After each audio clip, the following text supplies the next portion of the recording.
తెలంగాణ రాష్ట్ర అవతరణ వేడుకల వేళ మూడు పార్టీల నేతల మధ్య మాటల యుద్ధం జరిగింది. మిగులు తెలంగాణను అప్పుల ఊబిలోకి కేసీఆర్ నెట్టేశారని బీజేపీ ఎంపీ లక్ష్మణ్ ఆరోపించారు. ఇచ్చిన హామీలను నెరవేర్చకపోతే రేవంత్ భవిష్యత్తు ప్రశ్నార్థకమేనని ఛాలెంజ్ చేశారు. ఆయన దశాబ్ది వేడుకలను ఒక్కరోజుకే పరిమితం చేశారంటూ సీఎం రేవంత్ పై కేటీఆర్ సెటైర్స్ వేశారు. 10 ఏళ్ల బీఆర్ఎస్ పాలనలో తెలంగాణ ప్రజల ఆకాంక్షలు 10% కూడా నెరవేరలేదన్నారు PCC working president Mahesh Goud.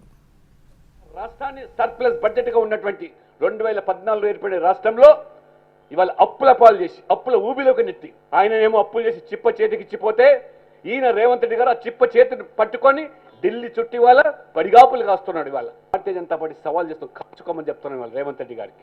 నువ్వు ఇచ్చిన మాటలు నిలబెట్టుకోండి.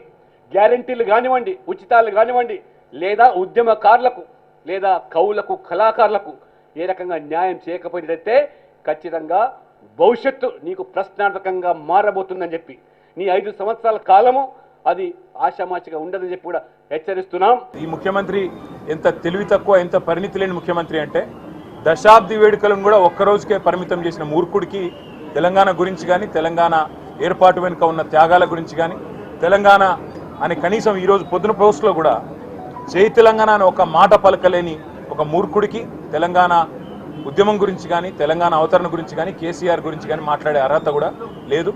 జాక్పాట్ ముఖ్యమంత్రి ఆయన, అట్లా అదృష్టవశాత్తు ఏదో అయ్యిండు కానీ కాబట్టి తెలుసు, తెలంగాణ ప్రజలకు కూడా తెలుసు, ఇప్పుడిప్పుడే అర్థమవుతుంది.